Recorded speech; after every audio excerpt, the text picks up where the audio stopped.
So glad to have you here this early evening, late afternoon. I'm going to start with a song that we'd love to have you all sing along if you know it, or if you get it after a while, join in whenever you'd like.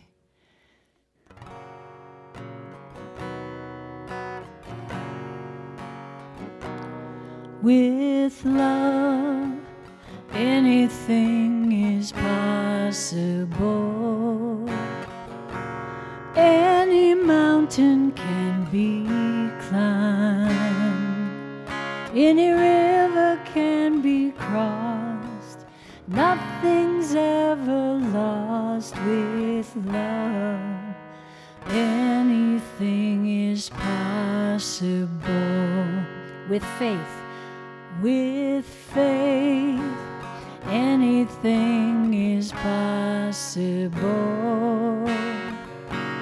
Any mountain can be climbed. Any river can be crossed. Nothing's ever lost with faith. Anything is possible. One more time with hope this time. With hope, anything is possible. Any mountain can be climbed. Any river can be crossed. Nothing's ever lost with hope. Anything is possible. Last line. Anything is possible.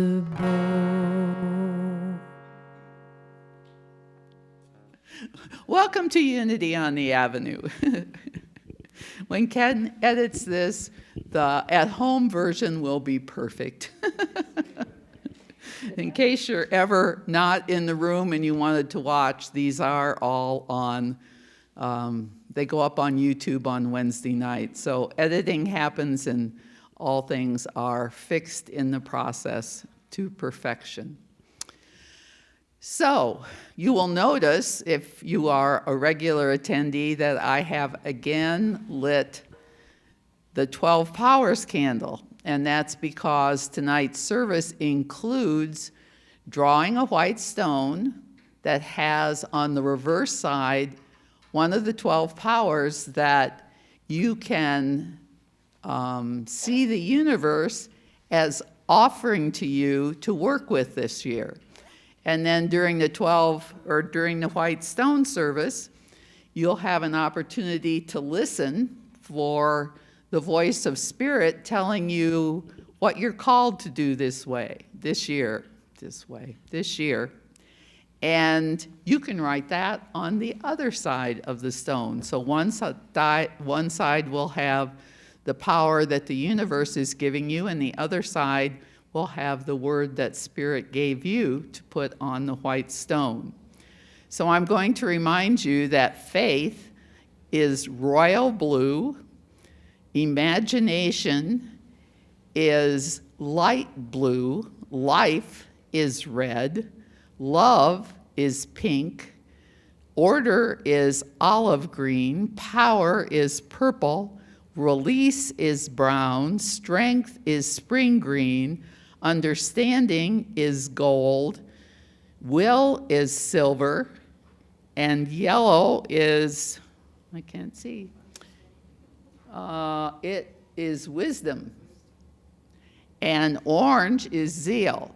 And you will see a paper like this on the table by the white stones, which after you draw your white stone, you're welcome to take one, so that in case you didn't immediately remember everything I said, you'll have an opportunity to work with that.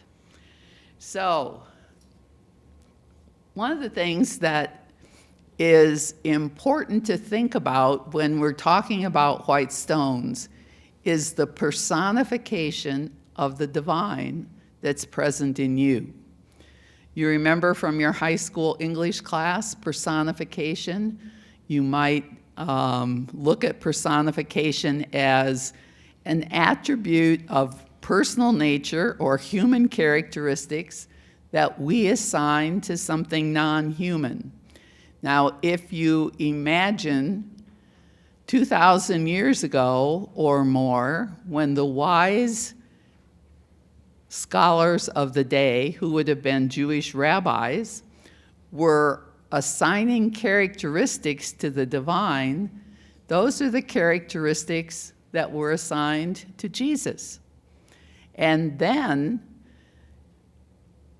back over 100 years ago, when Charles Fillmore, co-founder of Unity, assigned the 12 powers characteristics, he was choosing from the characteristics of Jesus. You might remember Aesop's fables. You might remember Greek myth, Roman myth. You might remember Horatio Alger. You might remember Popeye, the Lone Ranger, Lassie, Superman, Wonder Woman. All of them have acquired characteristics that were assigned to them. That's personification. So as we look at personifying the divine that is within each of us, you can remember that as you choose your white stone, which you choose not knowing what you're getting. The universe gets to pick that for you. And at this point in time, I would love to have you affirm with us Unity's foundation principles statement of faith. There is only one power and one presence in the universe and in my life, God the good, omnipotent.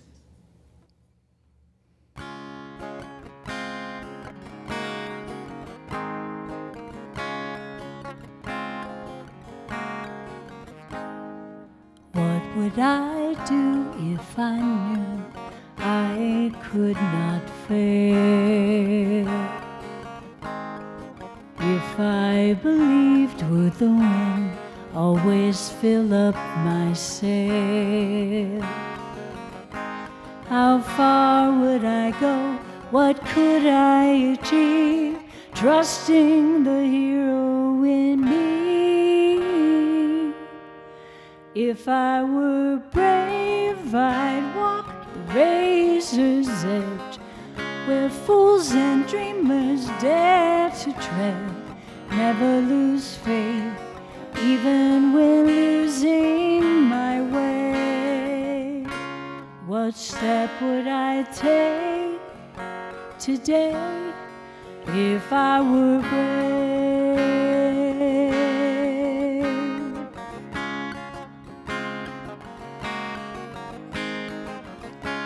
What would I do today if I were brave? What would I do today if I were brave? What would I do today if I were brave? What would I do today if I were brave?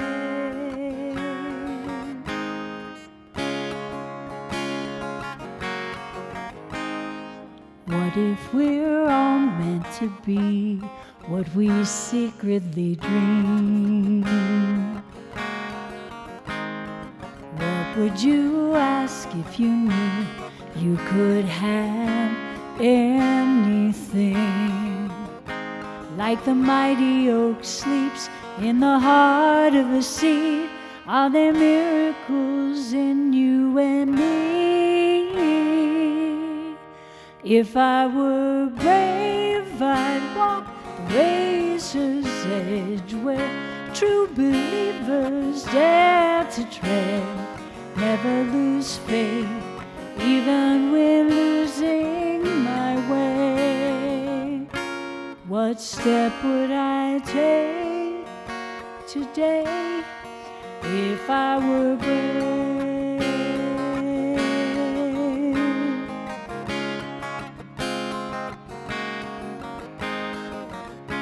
What would I do today if I were brave? What would I do today today if I were brave? What would I do today if I were brave? What would I do today if I were brave? If I refuse to listen to the voice of fear, will the voice of courage whisper in my ear? If I were brave, I'd walk the razor's edge where fools and dreamers dare to tread. Never lose faith, even when losing my way. What step would I take today if I were brave?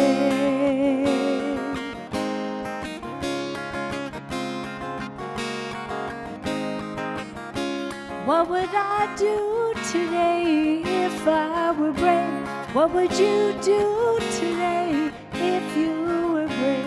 What would I do today if I were brave? What would you do today if you were brave? Yes, we are brave. We are all brave. So what would you do?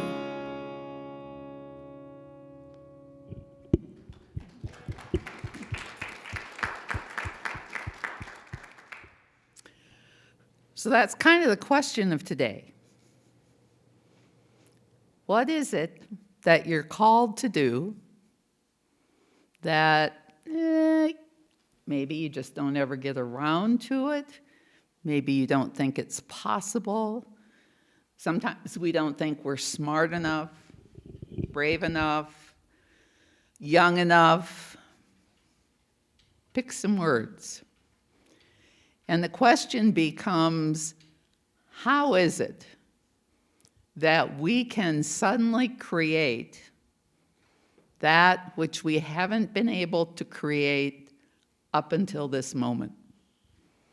In Unity, we know that we have all of the powers of the divine within us. Now, we also know that some of them are latent. We aren't necessarily using them to their full potential. When you think about personification, one of my favorite stories, you may very well remember. Do you remember a little blue steam engine? A little blue engine that thought that it could? You know, that story was written in 1930 by a woman named Watley Piper. And if we think that the earth is a little challenging to live in today, roll your mind back to what you know about 1930. In 1929, the Depression hit. By 1930, there were breadlines. People had lost their homes. And into that energy, this story was written. You may remember that a train broke down just at the foot of the mountain. And the train that broke down, they tried to get all the big new diesel engines to take that train over the mountain because the train was loaded with toys and candy and presents for Christmas that the people on the other side of the mountain wouldn't get if the train didn't make it up. None of the really big, important steam engines were willing to pull that heavy train full of toys and Christmas presents. So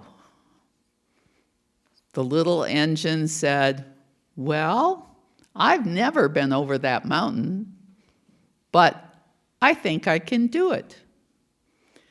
So all of the trains were hooked up to the little blue engine that thought it could.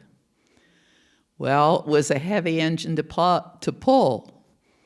The little engine started out slow. Chuck, chuck, chuck, chuck.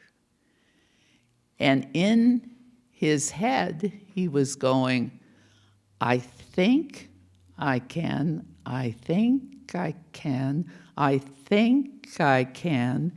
And as he chugged away up the mountain, he continued to know that it was possible, that he could climb that mountain.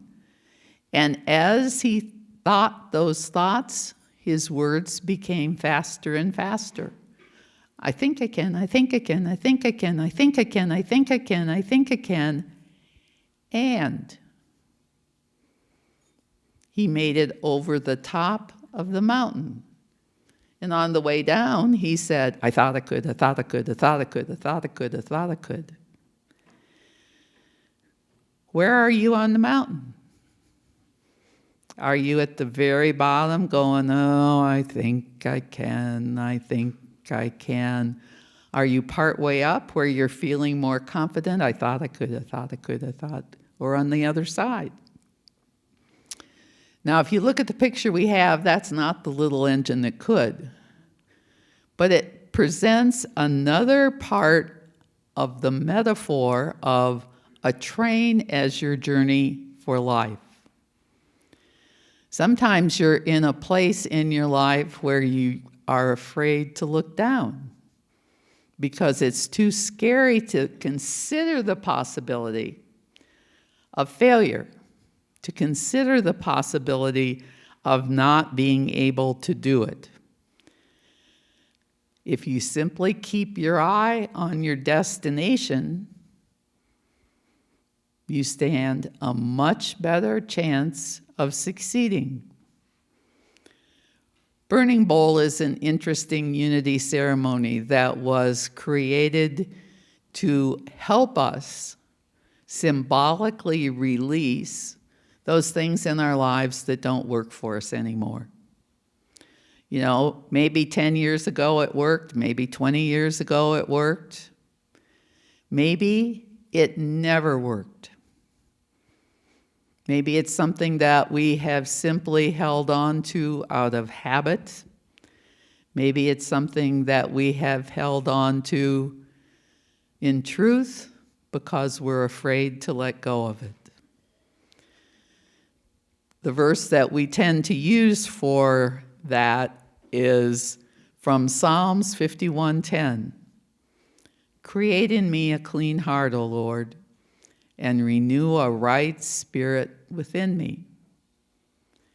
A burning bowl is a symbolic way of cleaning our heart. We use fire to represent the immediate release of something that we've been trying to release for a long time. It's a symbolic way to cleanse ourselves, to rid ourselves of the old pictures in our head, to replace them with a new way of looking at ourselves and our world. It's an opportunity to let go of false beliefs. What do we believe about ourselves that really is not true anymore? If it was ever true, how do we find a new way of viewing ourselves without letting go of past thought patterns that haven't served us and will not take us forward into 2024? As we release what we must from the past, we create a climate of possibility. We create the energy that it's possible that we can choose to be different in the future. Charles Fillmore, co-founder of Unity, taught that thoughts are things. And if we have things that block us, those are the things that we have an opportunity to let go of. Things that people sometimes choose to let go of. Unforgiveness. Might as well pick the big frog first. It's really hard to let go when somebody has done us wrong, and we hold on to it and hold on to it. We embroider tea cozies around it. We tell wonderful stories about what it is that somebody did to us. Some of the things we might let go of are simply negative thoughts. Some of us spend a lot of time talking about what's not possible instead of focusing on what is possible. Some of the things we let go of are beliefs. Any beliefs that aren't based in truth. Big ones there are things like prejudice, hate,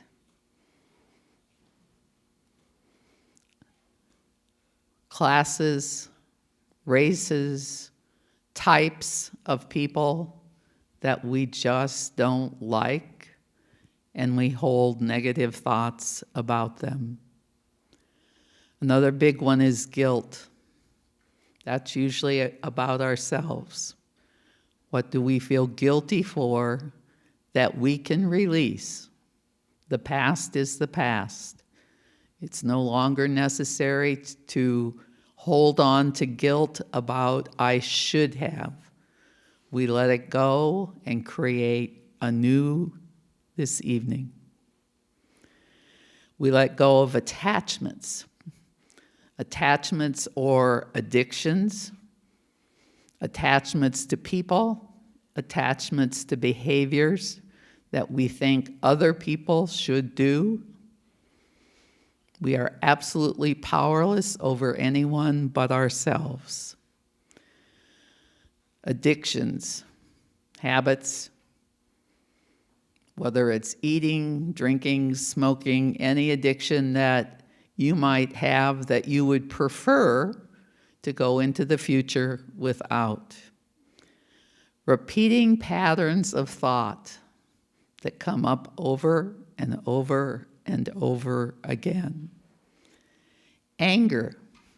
Sometimes it's useful to let go of any anger that we are holding on to.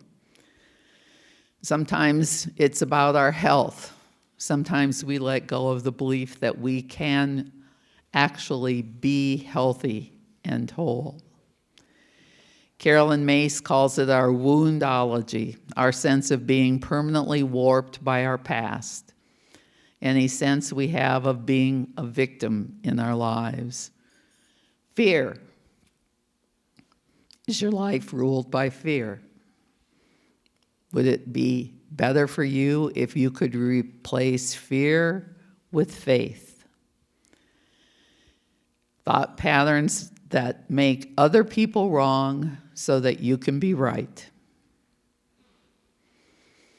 Commitment avoidance so that you can be a person who actually says yes to life. The idea that you can't be a successful, passionate, alive person. Any poor me thinking. Drama queen, histrionics. Chicken Little panics. All kinds of thought patterns that no longer serves us. One of the most powerful prayers I've ever prayed, but please don't pray it if you don't mean it. I now release all people, places, things, experiences, and circumstances which are not part of the divine order of my life. All people, places, things, experiences, and circumstances that aren't part of the divine order of my life, release me. Think about how that's happened. I now accept all people, places, things, experiences, and circumstances that are a part of the divine part of my life.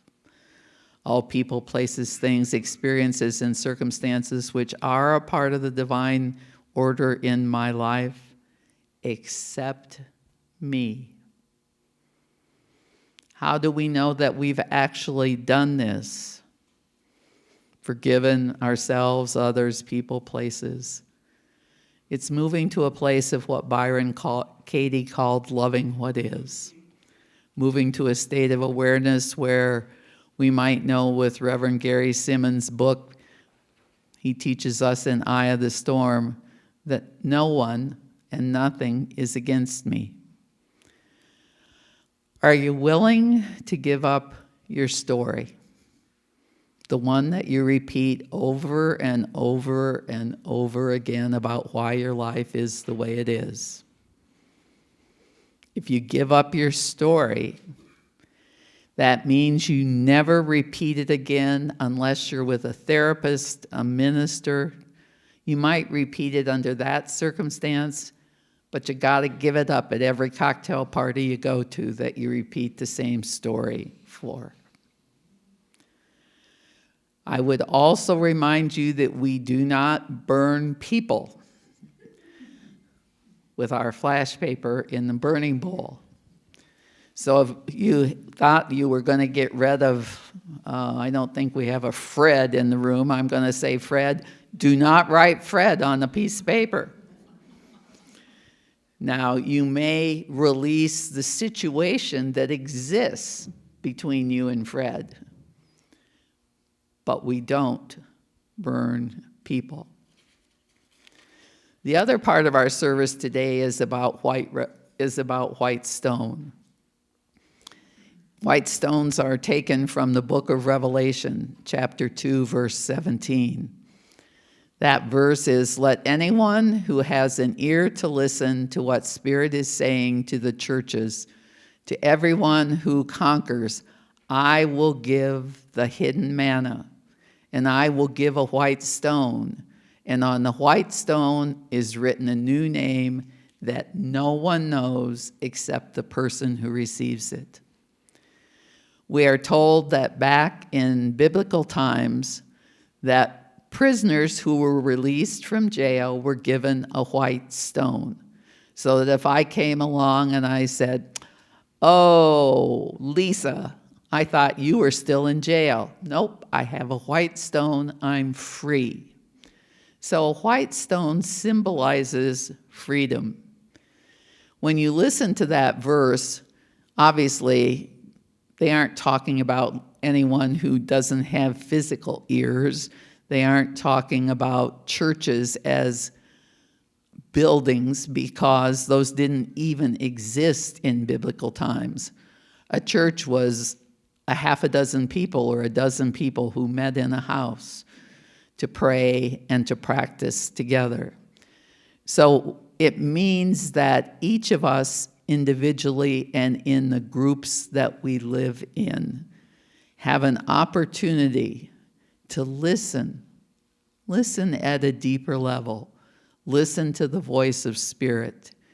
When we do our meditation in a few moments, you have an opportunity to listen to what Spirit, the universe, is calling you to do, to conquer, to create.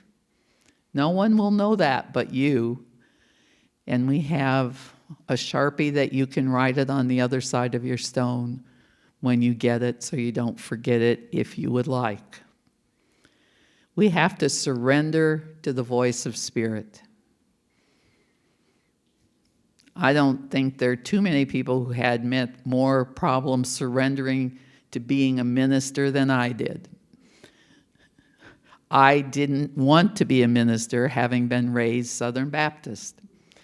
My concept of minister was not anything that I wanted to be a part of.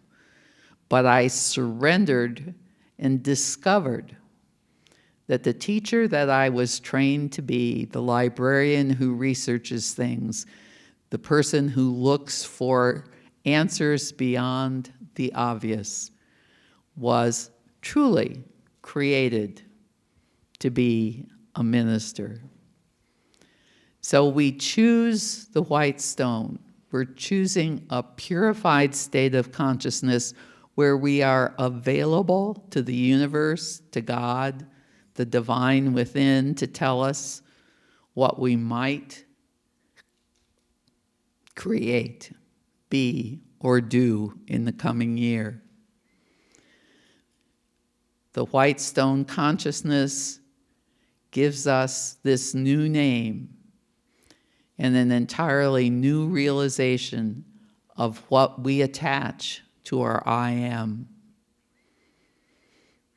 When we can conquer, we are given what the verse calls the hidden manna, the gift of spirit, the gift of peace, the gift of love. As we move into 2024, we get to choose how we will go forward into that energy. We're invited to believe in ourselves, to free ourselves. You have been chosen for no other reason than the fact that you are here, you exist, and you are called.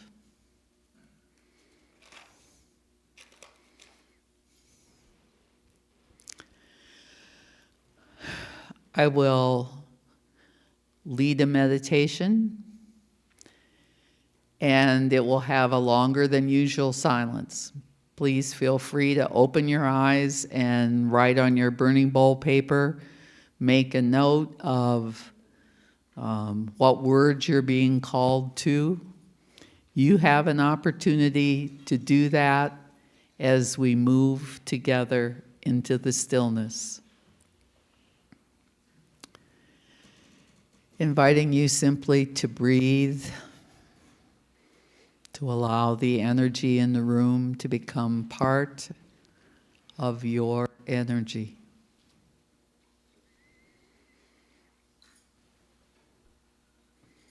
Breathing into your own spiritual journey, knowing that your journey is uniquely yours. We are each here because we have indeed been called. Being called is not setting a goal, although it could be, but it's not about achievement. It's about becoming who it is that you are truly meant to be in this world. It could be a physical attribute. Perhaps you're simply called to be kind. Perhaps you're called to teach, to study, to learn, to grow. Breathing into your own divine self. Not listening for anything that Doris says. Not listening for your parents' voice. Listening to your deep inner being. The divine within you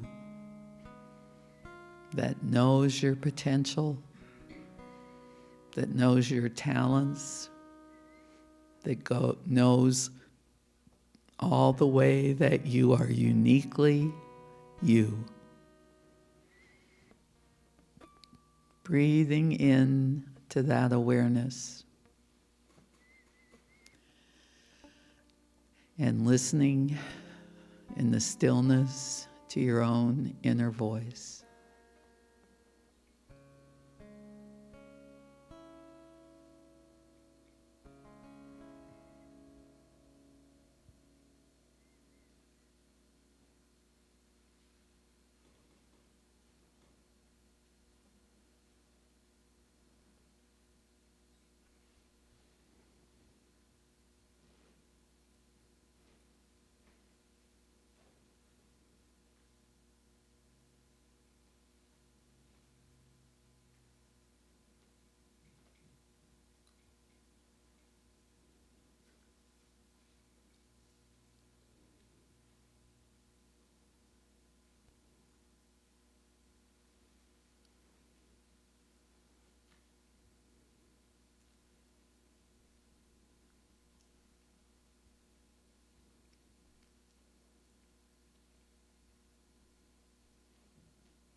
trusting your own inner voice.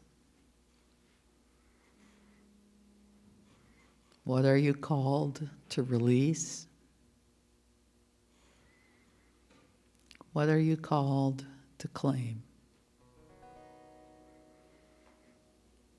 No right, no wrong. Simply you and Spirit choosing for yourself. For the opportunity to be present, to fulfill our divine purpose.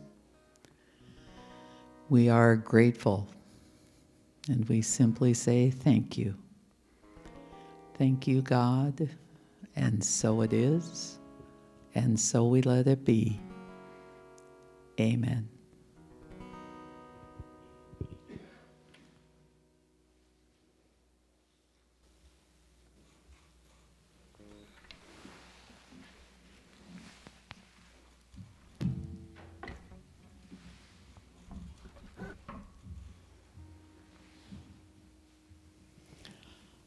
I'm going to invite you to come forward to burn. I would like to show you there's only two things that are important. First, I have to light the candle, excuse me.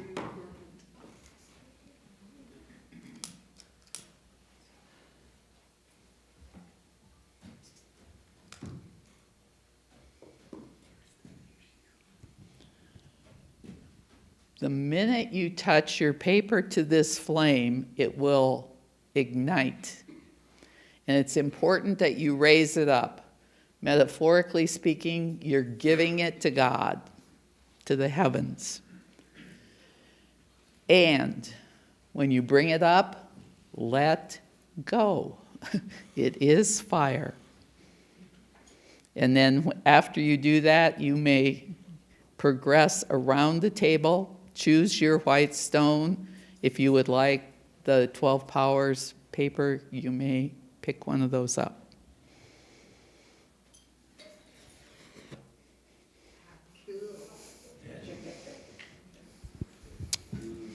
Whoever wants to come, there's no order to this, but you can only do it one at a time.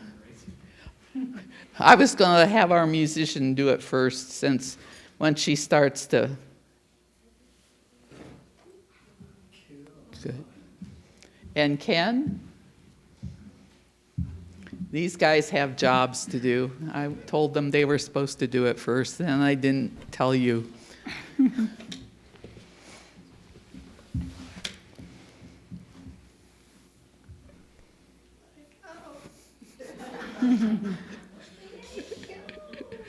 All right.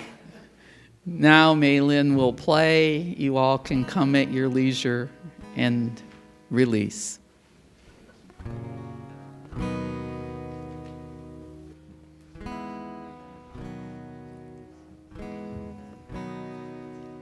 I release and I let go. I let the Spirit come alive.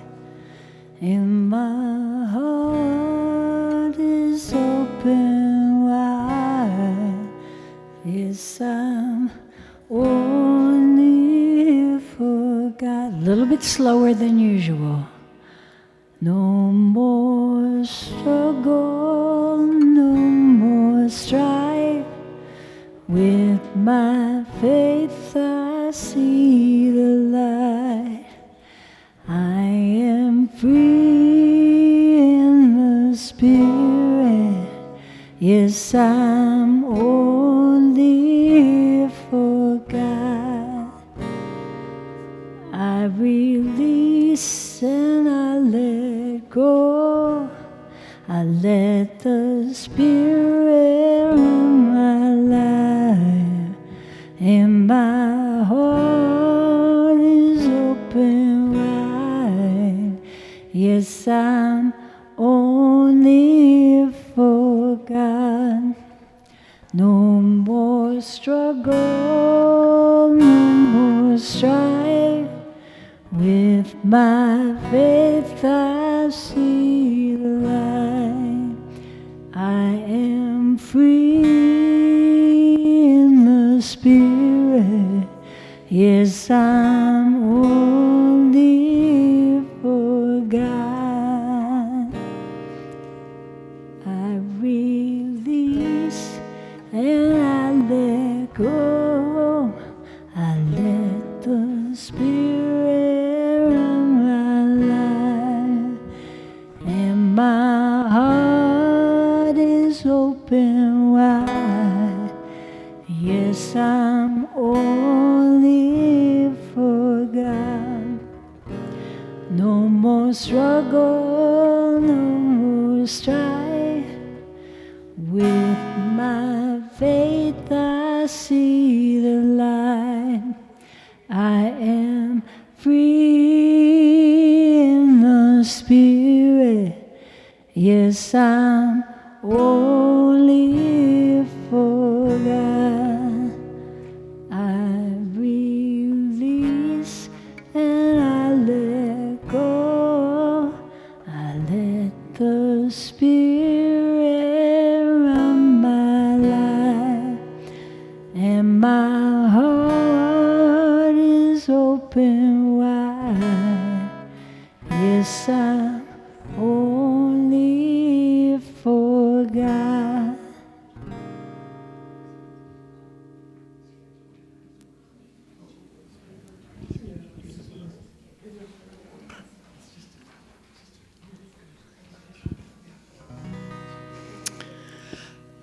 So,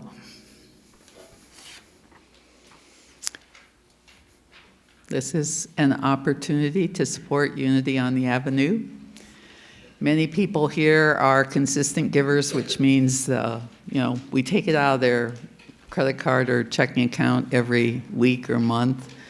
Some of you write checks, some of you give cash, and those who might need it, there's a square in the back that you can use to donate whatever amount and get an instant email receipt if that serves you best. So I invite you to say our offertory blessing with us. Divine love through me blesses and multiplies all that I am, all that I have, all that I give, and all that I receive.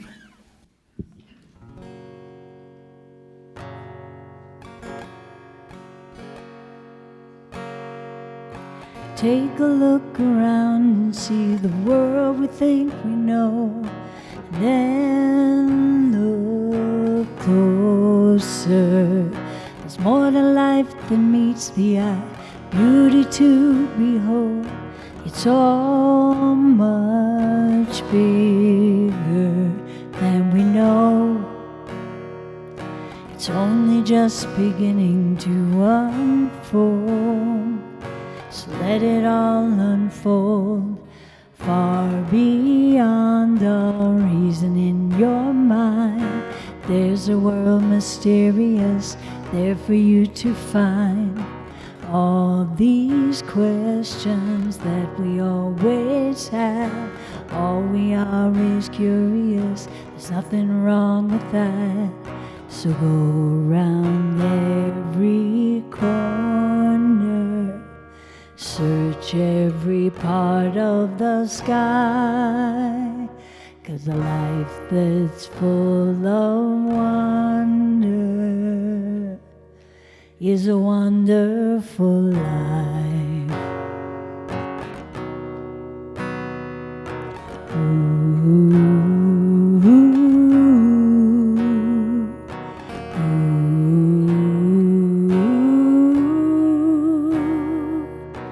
Dig beneath the surface, find the lessons there to learn, and then dig deeper. Feed your intuition, don't leave anything unturned. Be the seeker of the truth. Listen when you hear it calling you. You know it's calling you. far beyond all reason in your mind. There's a world mysterious there for you to find. All these questions that we always have, all we are is curious. There's nothing wrong with that.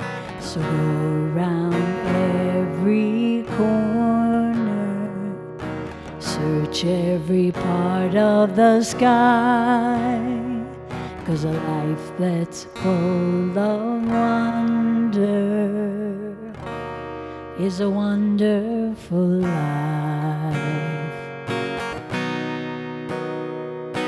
Ooh, is a wonderful life. Is a wonderful life. When the answers look far away, look closer, look closer, look closer, look closer.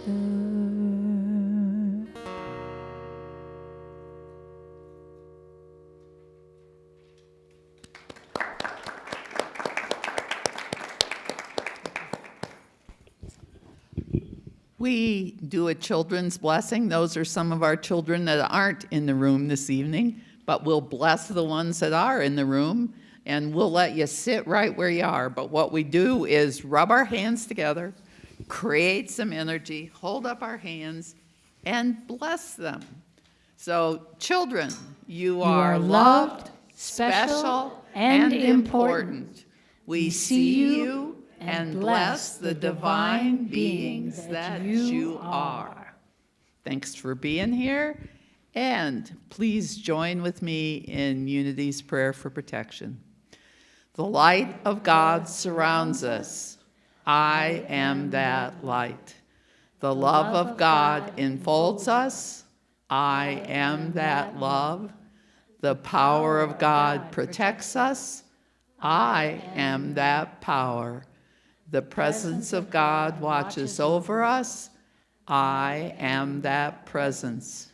Wherever we are, God is, and all is well. Happy New Year. Thanks for coming. Look closer, look closer, look closer.